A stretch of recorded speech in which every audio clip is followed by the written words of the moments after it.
Hi hello welcome to my channel. Telangana రాష్ట్ర ప్రభుత్వం కొత్త రేషన్ కార్డులను మరియు ఇందిరమ్మ ఇళ్లకు అప్లై చేసుకోవడానికి మరొక అవకాశం అయితే కల్పించింది. ఇంతకు ముందు ప్రజాపాలన ద్వారా ఎవరైతే అప్లై చేసుకున్నారో వారికి మాత్రమే సర్వే నిర్వహించడం జరిగింది. కొత్త రేషన్ కార్డులను అప్లై చేసుకునేందుకు మరొకసారి ఈ పర్మిషన్ ఇవ్వాలి అంటూ చాలా మంది అర్జీలు పెట్టడంతో రాష్ట్ర ప్రభుత్వం ఈ నెల 21 నుంచి 24 వరకు కొత్త రేషన్ కార్డులను కొత్తగా అప్లికేషన్ ను తీసుకోవడానికి అవకాశం అయితే ఇచ్చింది. ఇంతకు ముందు ప్రజాపాలన ద్వారా మరియు మీ సేవ ద్వారా అప్లై చేసుకున్న వారు మళ్ళీ అప్లై చేసుకోవాల్సిన పని అయితే లేదు. ఎవరైతే అప్లై చేసుకోలేదో వారు మాత్రమే అప్లై చేసుకోవడానికి అవకాశం ఉంది.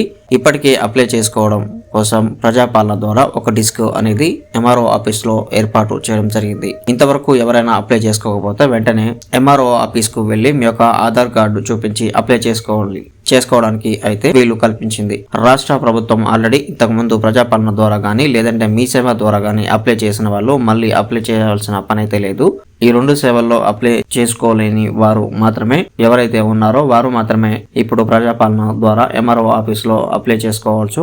రాష్ట్ర ప్రభుత్వం వారికి అప్పుడే వెరిఫికేషన్ అనేది చేసిన తర్వాత సర్వే యాప్ లోకి చేర్చడం జరుగుతుంది. అలాగే రేషన్ కార్డులో ఏవైనా పేర్లు తప్పులు పడ్డా లేదా కొత్త పేర్లు యాడ్ చేయాలి అనుకున్నా కూడా ఎంఆర్ఓ ఆఫీస్ లో అయితే దరఖాస్తు చేసుకోవాల్సి ఉంటుంది. ఒకసారి ఫైనల్ లిస్ట్ విడుదల అయితే తర్వాత వారికి మాత్రమే అర్హత ఉందని రాష్ట్ర ప్రభుత్వం ఒక అంచనాకు వస్తుంది. జనవరి 26 నుండి వారికి మాత్రమే రేషన్ కార్డులతో పాటు ఇందిరమ్మ ఇల్లు, రైతు భరోసా, ఇందిరమ్మ ఆత్మీయ భరోసా లాంటి పథకాలు చెల్లుబాటు అయ్యే విధంగా చూస్తుంది. కాబట్టి మీరు ఇంతవరకు అప్లై చేసుకోకపోతే వెంటనే అప్లై అయితే చేసుకోండి. సో ఇది ఈ రోజు వీడియో. మీకు నచ్చినట్లయితే లైక్ చేయండి. అలాగే మన ఛానల్ కి సబ్స్క్రైబ్ అవ్వడం మాత్రం మర్చిపోకండి. మరిన్ని విషయాల కోసం ఎప్పుడు మన వెబ్సైట్ ని ఫాలో అవ్వండి. Thank you.